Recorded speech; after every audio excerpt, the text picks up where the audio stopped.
Hello guys, কি অবস্থা, কেমন আছেন সবাই? তো আশা করি সকলে অনেক ভালো আছেন। তো গাইস, আমরা আজকে যে বিষয়ে কথা বলবো, আজকে আমরা ভাগ্যরেখা নাটকের 37তম পর্ব বিষয়ে কথা বলবো। ভাগ্যরেখা নাটকের 37তম পর্বতে কি কি ঘটতে চলছে এবং কি করলে আপনি সবার আগে দেখতে পারেন ভাগ্যরেখা নাটকের 37তম পর্বটি।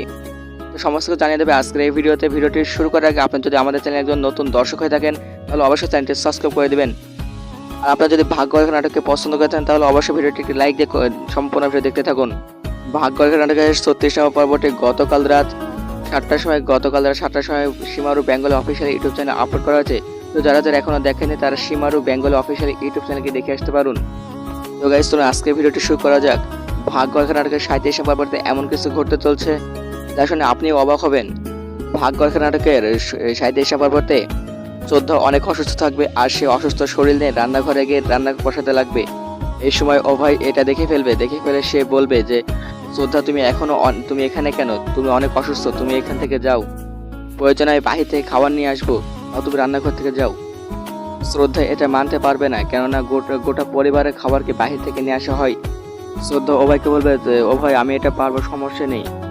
কিন্তু অভয় অনেক জবরদস্তি করার পরে শ্রদ্ধাকে সেখান থেকে নিয়ে বের হতে বলবে। শ্রদ্ধা অনেক কিছু করার পর এটা মানতে বাধ্য হবে এবং শ্রদ্ধার গালে আটা লেগে থাকবে। অভয় নিজের হাত দিয়ে আটাটাই পরিষ্কার করে দেবে।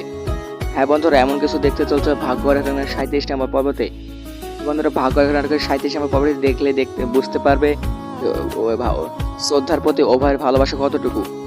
অন্যদিকে মাসিমার মেয়ে অভয়কে খুব পছন্দ করে আর এদের ভালোবাসা থেকে তার সহ্য হবে না এবং সে তার নিজের পা নিজে দেওয়ালে আঘাত করবে এবং সে অনেকটা ব্যথা পাবে। সে নাটক করবে, তাই সে হাঁটতে না পারা নাটক করে সে অভয়কে বলবে, অভয়, আমাকে প্লিজ আমার রুমে একটু পৌঁছে দিয়ে আসো। অভয় এটা করতে বাধ্য হবে এবং এটা দেখে শ্রদ্ধা অনেক কষ্ট পাবে। তো গাইস, হ্যাঁ, 37তম পর্বতে এমন কিছু ঘটতে চলছে।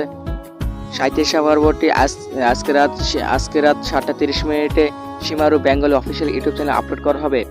তো গাইস, আমি আপনাদের সুবিধাতে আবার রিপিট করছি, ভাগ্যরেখা নাটকের 37তম পর্বটি আজ রাত 7:30 সীমারু বেঙ্গলি অফিসিয়াল ইউটিউব চ্যানেলে আপলোড করা হবে। আশা করি। তো গাইস, আপনাদের ভাগ্যরেখা নাটককে পছন্দ করে থাকেন তাহলে অবশ্যই ভিডিওতে একটি লাইক, কমেন্ট, শেয়ার করতে ভুলবেন না। আর পরবর্তী ভিডিও পাওয়ার জন্য আমাদের চ্যানেলটি সাবস্ক্রাইব করে রাখুন। ধন্যবাদ।